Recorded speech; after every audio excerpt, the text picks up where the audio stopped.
ہماری فقہ نے لکھا ہے کہ عورت کی امامت کے لیے جو ان میں سے امام ہوگی کھڑی کہاں ہوگی؟ کہا وہ وسط میں کھڑی ہو، ان کے درمیان، آگے نہ کھڑی ہو۔ کہا آگے کیوں نہ کھڑی ہو؟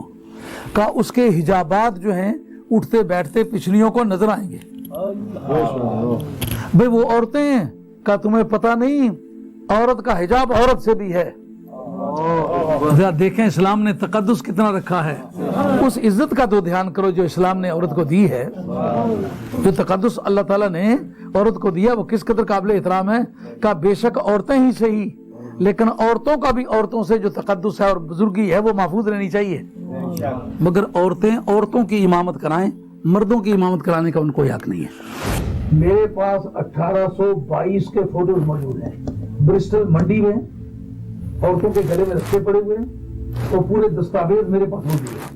یہ فلاں عورت ہے، اس کا یہ نام ہے، اس کا خامد بیچنے کو آیا ہوا ہے، اس کے اتنے قیمت ڈلی ہے اور اتنی قیمت پر فیصلہ ہوا ہے، یہ سامنے فوٹو اس عورت کا ہے اور یہ فلاں مرد کے بعد بھیج دی گئی ہے۔ تو صبح کے وقت کسی اور کی بیوی تھی اور شام کے وقت پیسے دے کر کے کسی اور۔ کیا یہ کنیز تھی؟ نہیں کنیز نہیں تھی، آزاد تھی۔ آزاد تھی بھی بیچی کیسے جا سکتی ہے؟ کہ عورت کو بیچنے میں کوئی عرض نہیں۔ 1822 کی بات ہے، یعنی ابھی 250 برس کا زمانہ بنتا ہے کوئی، تو 250 برس سے پہلے اس ملک میں عورت منڈیوں میں بکتی تھی، ماں بھی بکتی تھی، بیٹی بھی بکتی تھی، بہن بھی بکتی تھی۔ اب یہ پوچھو کہ ان منڈیوں سے عورت کو واپس لے جا کے ماں کہہ کے تخت پر کس نے بٹھایا؟ یہ کس نے کہا ہے کہ ظالم جس کو بیچنے کے لیے جا رہا ہے اس کے قدموں کے نیچے جنت کی نہریں؟ وہ مدینے کے شہنشاہ کا بیان ہے۔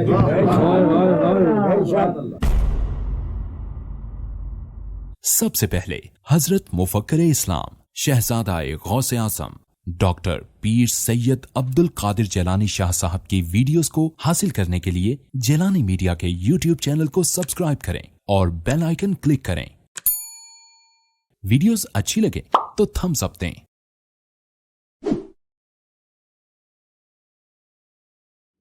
الحمدللہ وکفی وسلام علی عبادہ الذین اصطفی خصوصاً علی محمد المصطفی وعلی آلہ واصحابہ والاستغفار والصفا۔ اما بعد فقد قال اللہ تبارک وتعالی جل جلالہ فی القرآن المجید والفرقان الحمید۔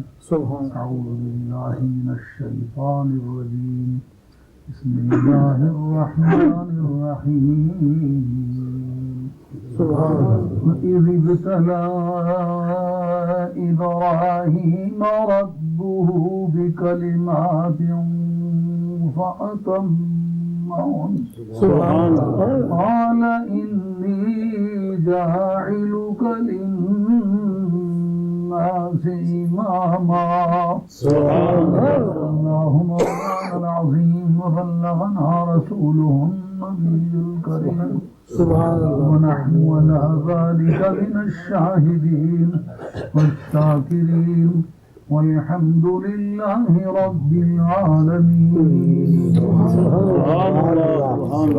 إن الله وملائكته يصلون على النبي يا أيها الذين آمنوا صلوا عليه وسلموا تسليما۔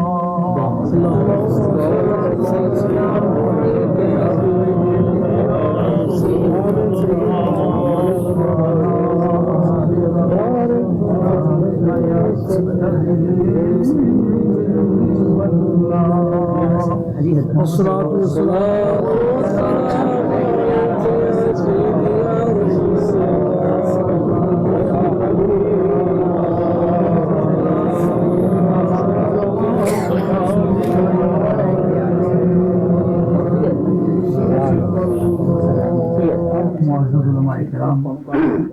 محترم حاضرین، یہ سامنے والی گھڑی جو لگی ہے ٹھیک ہے؟